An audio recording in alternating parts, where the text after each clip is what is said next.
Hello my dear students, welcome in this class. मैं भी कह रहा है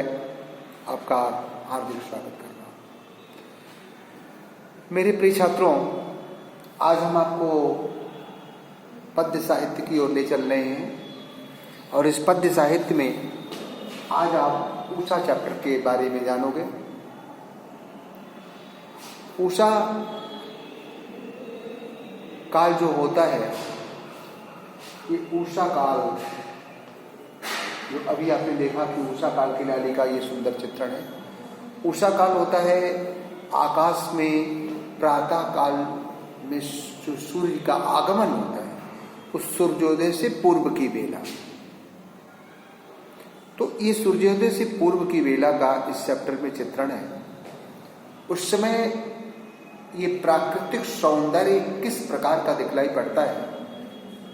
इसका कवि ने विभिन्न उपमानों के माध्यम से एक सुंदर प्रयोग किया है। मेरे प्रिय छात्रों, कवि ने अपनी कविता में जीवंतता लाने के लिए उसे धरती की विभिन्न उपमानों से जोड़ा है। धरती पर प्रातः काल में जो कुछ भी हलचलें होती हैं, उन हलचलों से इस लाली को जोड़कर कवि ने इस कविता की सुंदरता में चार चांद लगा दिए हैं। एक तरीके से मानवीकरण अलंकार का एक बड़ा सुंदर प्रयोग है। अब आप सोचोगे कैसे, क्या है इसमें? तो देखो, सबसे पहली बात यह है कि जो उषा होती है, ये उषा भगवान सूर्य की पत्नी का नाम है। उषा। और आपको स्वाभाविक रूप से पता है कि सूर्योदय से पूर्व की जो बेला उषा काल होती है, आखिर क्यों? आप सामाजिक परिवेश में ले लो, मानव परिवेश में ले लो, कि हर परिवार में ये एक स्वाभाविक चेष्टा है, एक स्वाभाविक धर्म है कि परिवार की नारी पुरुष से पहले जगती है और अपना नित्य कर्म निपटाती है। अर्थात चूल्हा चौका करना, चूल्हे चौके की सफाई करना, सेल की सफाई करना और उसके बाद बर्तनों की सफाई करना, उसके दैनिक जीवन के ये कार्य होते हैं। और इन कार्यों को करने के लिए वह पुरुष से पहले जग जाती है। पुरुष उसके कुछ देर बाद जागता है।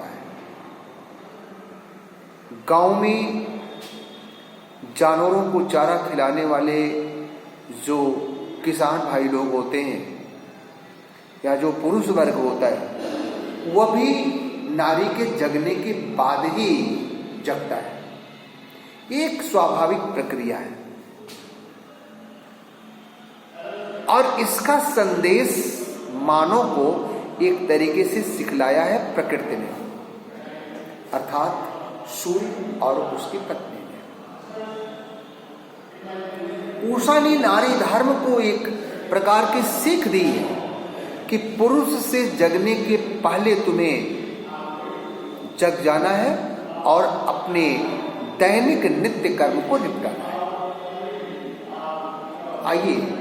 हम जाने, अब तो हम लोगों ने जान लिया कि उषा का मतलब क्या। उषा सूर्य की पत्नी का नाम है और इसीलिए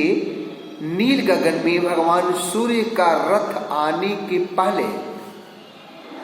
उषा का आगमन हो जाता है। उषा सब कुछ ठीक ठाक कर लेती है, लालिमा को इस धरती पर बिखेर देती है और तब भगवान सूर्य का धरती पर आगमन होता है। आइए हमें जाने कि किन उपमानों को कैसे प्रयोग किया है,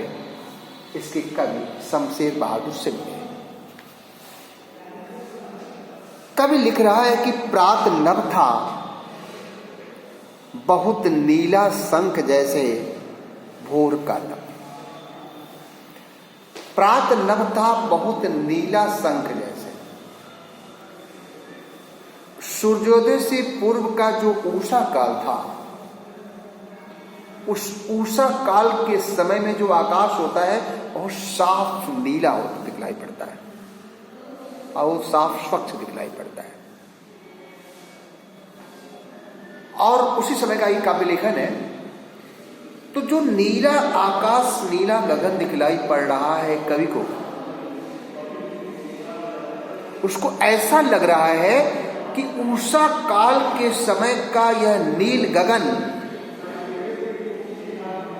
एक नीले शंख जैसा दिखलाई पड़ रहा है। हालांकि शंख का रंग नील नहीं होता, शंख श्वेत रंग का होता है, सफेद होता है, लेकिन वो जो नीला गगन है, वो नीला गगन बहुत स्वच्छ है, एकदम श्वेत जैसा है। इसीलिए कवि ने उस नील गगन को उपयुक्त मानते हुए उस शंख को नीला बनाया। कवि शमशेर बहादुर सिंह कहते हैं कि प्रातः काल में, उषा काल में आकाश नील गगन आकाश नीले शंख जैसा स्वच्छ और सुंदर नील वर्ण का दिखलाई पड़ रहा है।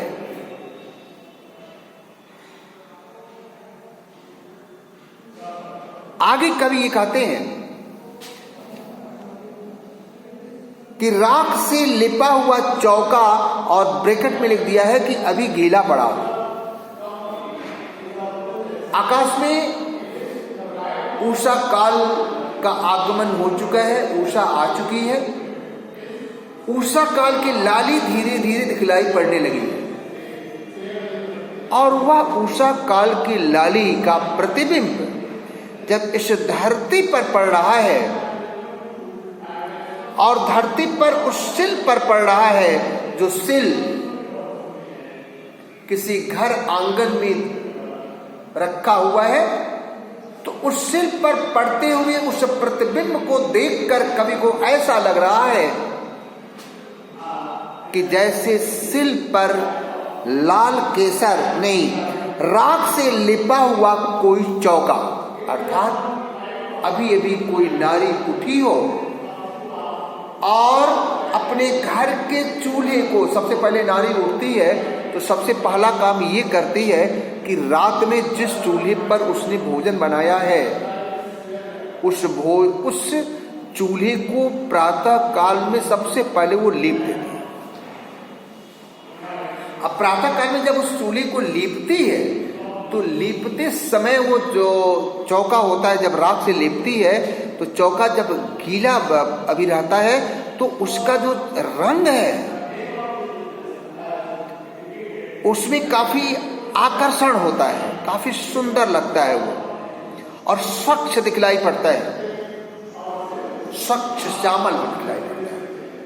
क्योंकि राख से लिपा गया है। और राख से लिपे जाने के कारण राख जब उस मिट्टी में मिलती है तो लगभग वो श्यामल हो जाती है। तो कवि ये कह रहा है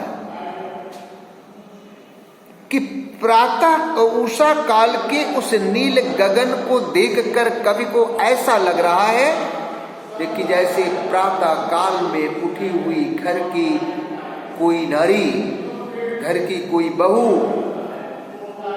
किसी चूल्हे को राख से लीप दी हो, जो अभी गीली पड़ी हो, जो अभी गीला पड़ा हुआ है, और उस गीले चूल्हे का जो श्यामल स्वरूप दिखलाई पड़ रहा है, ठीक उसी तरीके का आकाश में यह नील रंग का नीला गगन दिखलाई पड़ रहा है। आगे कवि आगे कह रहा है कि जब वह उस उषा काल की लाली धरती पर अब पड़ने लगती है, अभी तो श्यामल रंग में, उस श्यामल नील गगन में अभी उषा काल का आगमन हुआ, उषा काल के आगमन के होने के तुरंत बाद धीरे धीरे उसकी लाली धरती पर आने लगती है और सूरज की उदय नहीं, उस उषा काल की लाली का जो प्रतिबिंब धरती पर पड़ रहा है और किसी घर के आंगन में रखे हुए सिल पर पड़ रहा है, तो कवि को ऐसा लगता है कि जैसे उस सिल पर किसी ने लाल केसर पीस दी हो और पीसने के बाद जब उसे धुल रहा है तो उस जल में जो वो लाल केसर मिल गया है, मिलने के बाद जिस प्रकार से उसका लाल स्वरूप झलकता है, लाल स्वरूप परिलक्षित होता है, ठीक उसी प्रकार से इस नीले गगन में लाल रंग की लालिमा अब धीरे धीरे बिखरने लगी है। मेरे प्रिय छात्रों, उस सिल की उपमा कवि ने उस नील गगन से दी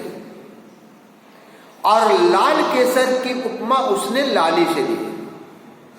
तो कवि ये कह रहा है कि उषा काल की लाली जब धरती पर किसी घर के आंगन में रखे हुए सिल पर पड़ती है तो उसे देखकर कवि को ऐसा आभास होता है कि जैसे यह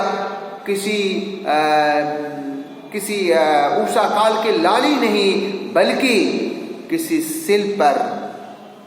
किसी ने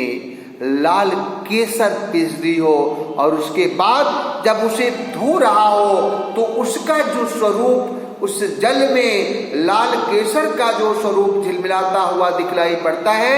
ठीक उसी प्रकार का स्वरूप उषा काल में उस लाली का परिलक्षित हो रहा है। कवि आगे कहता है कि जो जो वह लाली इस धरती पर बिखरती जाती है, उस लाली को देखकर कवि को लग रहा है कि यदि कि ऐसा भी हो सकता है कि वह लाल केसर से युक्त लाली जैसी तो दिखलाई पड़ी रही है, या ऐसा भी लग रहा है कि जैसे किसी नन्हे मुन्ने हाथों ने किसी स्लेट पर लाल खड़िया या चाक मल दी हो, स्लेट पर या लाल खड़िया चाक मल दी हो किसी, ऐसा कवि को लग रहा है कि जैसे वह सूरज की लाली नहीं, उषा काल की लाली नहीं, लाली का प्रतिबिंब नहीं, बल्कि किसी स्लेट पर, नीले रंग की स्लेट पर किसी लड़के ने लाल रंग की खड़िया या चाक का प्रयोग कर दिया है और उसी का स्वरूप उस नील गगन में लाली के रूप में दिखलाई पड़ रहा है। कितना सुंदर प्रयोग कवि ने किया है। फिर से इतने को एक बार फिर से आप समझ लें। प्रस्तुत कविता में कवि ने सूर्योदय से पूर्व की उषा काल की लाली का वर्णन बड़े सुंदरतम ढंग से विभिन्न उपमानों के माध्यम से किया है। कवि ने लिखा है कि प्रातः काल का सूर्योदय से पूर्व का आसमान नीले शंख जैसा साफ और स्वच्छ दिखलाई पड़ रहा है। मैंने शुरू में कहा कि शंख नीले रंग का नहीं होता, शंख श्वेत रंग का होता है। कवि उसी को प्रयोग कर रहा है कि वो नीला गगन काफी स्वच्छ और सुंदर दिखलाई दे रहा है, ऐसा जैसे कोई शंख। आगे कवि ये कह रहे हैं कि रात से लिपा हुआ चौका अभी गीला पड़ा है, बहुत काली सिर जरा से लाल केसर से कि जैसे धुल गई। आकाश में सूरज की लाली, आकाश में उषा काल की लाली छा गई है और उषा काल की लाली जब इस धरती पर पड़ रही है तो कवि को लग रहा है कि जैसे वो उषा काल की लाली नील गगन में, जैसे वो नीला गगन। अब यहाँ पर दो उपमानों का प्रयोग है। सबसे पहले तो उसने उस नील गगन की उपमा दी है, वो नीला गगन दिखलाई पड़ रहा है, कैसा पड़ रहा है, कितना सुंदर दिखलाई पड़ रहा है। कवि लिख रहा है कि वो नील गगन को देख करके ऐसा है, उस नील गगन में छाई हुई लाली को देख करके ऐसा आभास हो रहा है कि जैसे अभी अभी किसी युवती ने, किसी नारी ने उठने के बाद राख से किसी चौचूल्हे को अपने लीपा हो और लिपने के बाद वह चौका अभी गीला ही पड़ा हुआ है और उसका श्यामल रंग जिस प्रकार से सुंदर दिखलाई पड़ता है, उसी प्रकार से उषा काल के पूर्व का यह नील गगन दिखलाई पड़ रहा है। और उस नील गगन की लालिमा को देख करके कवि को ऐसा लग रहा है कि जैसे यह नील गगन की लालिमा ठीक उसी प्रकार की दिखलाई दे रही है जिस प्रकार से किसी काले सिल पर कोई लाल केसर पिसी गई हो और उसके बाद जब उसको धुला जाता हो तो उस जल में लाल केसर का जो स्वरूप झलकता है, ठीक उसी प्रकार से नील गगन में सूरज की लाली परिलक्षित हो रही है, दिखाई दे। या कवि को ऐसा भी लग रहा है कि जैसे यह किसी स्लेट पर, किसी नीले रंग के स्लेट पर, किसी काले रंग के स्लेट पर किसी बच्चे ने लाल खड़िया या चाक का प्रयोग कर दिया हो और इसी लाल खड़िए का प्रतिबिंब उस नील गगन में लाली के रूप में परिलक्षित हो रहा है। आगे कवि ये बताना नहीं भूलते कि सूर्योदय से पूर्व जो सूरज की किरणें, जो उषा काल की किरणें धरती पर आती हैं, वो नीले नीले जल में जब पड़ती हैं तो जल में वो लहराती रहती हैं और उस समय का दृश्य बड़ा मनमोहक और सुंदर होता है। प्रातः काल में जो भी लोग भ्रमण करने जाते हैं, वो लोग प्रातः काल में भ्रमण करते वक्त इसीलिए किसी नदी या तालाबों के किनारे बैठ करके इस अनुपम प्राकृतिक दृश्य का आनंद लेते हैं। सूरज की लाली उस जल के प्रतिबिंब में जब खिलवाड़ करती है, जल के साथ मिल करके, उसकी लहरों के साथ मिल करके उछलती कूदती है, लहराती है, तो जल के साथ मिली हुई उस लाली का सौंदर्य देखते ही बनता है। और उसी लाली के सौंदर्य को देखने के लिए लोग उस नदी किनारे बैठकर उस प्राकृतिक दृश्य का अनुपम आनंद लेते हैं। कवि उसी दृश्य का चित्रांकन करते हुए लिख रहा है कि नील जल में या किसी की गौर झिलमिल दें जैसे हिल रही है। ऐसा लगता है कवि को कि जैसे उस नीले रंग के जल में वह सूरज का प्रतिबिंब, सूरज की लाली नहीं झलक रही, बल्कि ऐसा लग रहा है कवि को कि जैसे किसी गौर वर्ण की गौर झिलमिल दे, गोरी रंग की कोई नारी उस श्यामल जल में स्नान कर रही हो और उसके नृत्य करते समय, उसके शरीर के और उसके नृत्य करते समय जो दृश्य दिखलाई, जो अनुपम सौंदर्य दिखलाई पड़ता है, वही अनुपम सौंदर्य उस सूरज की लाली के रूप में इस जल में पड़ा। तो आपने देखा अभी तक कि उषा काल की लाली का प्रयोग कवि ने 3 रूपों में किया। उषा काल को तो उसने बतलाया नीले श्यामल रंग के उस नील गगन को देख करके कवि को ऐसा लग रहा है कि जैसे ये नीला गगन ठीक उसी प्रकार का सुंदर दिखलाई पड़ रहा है जैसे किसी नारी ने प्रातः काल में उठ करके चूल्हे को राख से लेप दिया और वो चूल्हा जिस प्रकार से गीला, चूल्हा जिस प्रकार से सुंदर दिखलाई पड़ता है, वैसा ही ये नील गगन सुंदर दिखलाई पड़ रहा है। आगे कवि ने उषा काल की लाली को देखकर 2 उपमानों का प्रयोग किया। उसने लिखा कि ये उषा काल की लाली ठीक उसी प्रकार से सुंदर दिखलाई पड़ रही है जिस प्रकार से किसी काली सिल पर यदि लाल केसर को पिसने के बाद उसे धुला जाए और जल में वो लाल केसर का प्रतिबिंब जितना सुंदर लगता है, झिलमिलाता है, ठीक उसी प्रकार से इस नील गगन में सूरज की लाली दिखलाई पड़ रही है। या कवि को ऐसा भी लग रहा है या किसी बच्चे ने किसी काली स्लेट पर लाल खड़िया या चाक मल दी हो, और लाल खड़िया या चाक जिस प्रकार से उस पर सुंदर रूप से दिखलाई पड़ना है, तो सुंदर रंग उसका दिखलाई पड़ता है, ठीक इसी प्रकार से आकाश में सूरज की लाली दिखलाई पड़ रही है। अब तो आप इस बात को समझ चुके होंगे। आगे उसने एक बात और कहा कि प्रातः काल में आपने देखा होगा कि सूरज की झिलमिलाती हुई किरणें जब जल में पड़ती हैं, श्यामल जल में पड़ती है, तो उसका स्वरूप बड़ा सुंदर दिखलाई पड़ता है, झिलमिलाती हुई। और उसी सुंदर दृश्य का अवलोकन करने के लिए लोग वहां पर बैठ करके उस प्राकृतिक दृश्य का आनंद लेते हैं। तो कभी भी उसका आनंद लेते हुए सोच रहा है कि ये जो जल में झिलमिला रही है सूरज की लाली, ये सूरज की लाली नहीं है, बल्कि ऐसा लग रहा है कि जैसे किसी गोरे रंग की कोई नारी है जो उस जल में स्नान करते हुए थिरक रही है, और उसी का प्रतिबिंब इस लाली के रूप में परिलक्षित होता है। अब आगे कभी कहता है कि धीरे धीरे जादू टूटता है, अर्थात धीरे धीरे जादू टूटता है इस उषा का, और कब को इतना चिंतन करने के वक्त ही उषा काल